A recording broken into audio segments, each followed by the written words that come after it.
సభకి నమస్కారం అండి.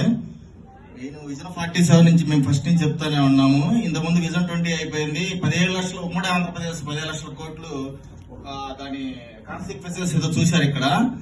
ఇలానే ఈ వార్డ్ బ్యాంకు ఏదైతే ఉన్నాయో కొన్ని చిలకలకి మాటలు నేర్పి ఇక్కడ పంపించి ఆ మాటలు అద్భుతంగానే ఉంటాయి వినటానికి, కానీ ఫలితాలు మాత్రం చాలా ఇబ్బందిగా ఉంటాయి. అది ముందుగానే మేలుకోవాలి.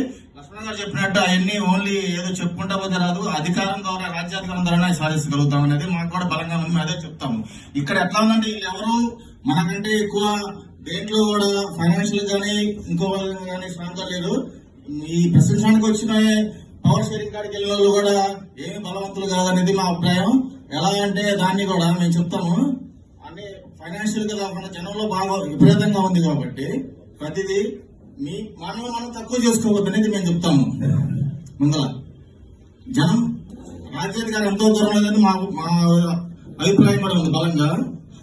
దాని తర్వాత ఎడ్యుకేషన్ హెల్త్ ఈ 20లో అసలు ఎడ్యుకేషన్ హెల్త్ అనేది పెట్టలేదండి. మేము ఆ రోజు కొంచెం చెప్పాము. ఎడ్యుకేషన్ హెల్త్ లో కూడా ఇవాళ గవర్నమెంట్ వాళ్ళకి వచ్చే ఇన్కమ్ లో కూడా 10% కూడా ఖర్చు పెడతలేదు. మేము ఆల్రెడీ ఆర్టీఐలో కూడా కొన్ని వేసాం. లక్ష్మణ్ గారు చెప్పారు, ఆ డేటా కూడా స్టాటిస్టిక్స్ కూడా చెప్పారు. అలాంటి అన్నపూర్ణ ఆంధ్రప్రదేశ్ రైస్ పోల్ అనే వాళ్ళు ఇవాళ మన ఆంధ్రప్రదేశ్ ప్రజలు అమెరికా వెళ్తే రైస్ తినడానికి కూడా మనం ఎక్స్పోర్ట్ చేయడానికి కూడా అవకాశం లేకుండా చేస్తున్నారు. అలాంటి చాలా ఇష్యూస్ ఉన్నాయి, టైం లేదు. ఇంకోటి ఏంటంటే మెయిన్ ఇష్యూ, ఇదివరకు గవర్నమెంట్స్ ఏమంటే గ్లోబలైజేషన్ ముందు పంచభూతాల మీద ఆదాయం డిపెండ్ అయ్యేది. ఇవాళ పంచభూతాల మీద ఆదాయం మీద కూడా గవర్నమెంట్ వెల్ఫేర్ అనేది సరిగా ప్రైవేట్ చేయలేకపోతుంది అనేది మా ఉద్దేశం. ఇప్పుడు చూసుకుంటే గాలి వెలుతురు ఆకాశం దాకా అన్ని అంత అయినా కానీ చేయలేకపోతున్నారు. మీరు అన్ని ఎక్స్పెన్సెస్ కూడా ఇన్కమ్ వస్తుంది గవర్నమెంట్. సోలార్ పవర్ అదే. ఇంకోటి ఏంటంటే సార్ మెయిన్ ఉద్దేశం స్టాగ్లేషన్ ఇంకో వాడదు సార్. ఆ స్టాగ్లేషన్ అనేది ఇన్ఫ్లేషన్ దాటిన తర్వాత స్టేజ్.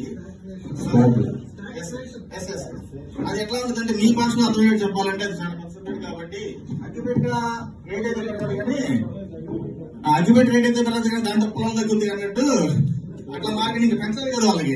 కానీ ఇక్కడ ఏమంటే దీని కొనుగోలు శక్తి రావట్లేదు, అట్లా ఉంటుంది. ఓకే, థ్యాంక్ యూ అండి. స్పెషల్ కేటస్ కూడా ఇంకోటి ఏంటంటే మా ఉద్దేశం ఇచ్చారు కాబట్టి మేము మాట్లాడుతున్నాము. హైదరాబాద్ ఏదైతే ఉందో కాస్మోపాలిటన్ సిటీ ఇన్కమ్ వాళ్ళు ఇది వెల్ఫేర్ పెంచుదాము స్టేట్ వైడ్ అనుకున్నారు, కానీ ఇవాళ ఆ ఇన్కమ్ వచ్చేసరికి అక్కడ కూడా వెల్ఫేర్ కూడా సరిపోవట్లేదు ఇన్కమ్.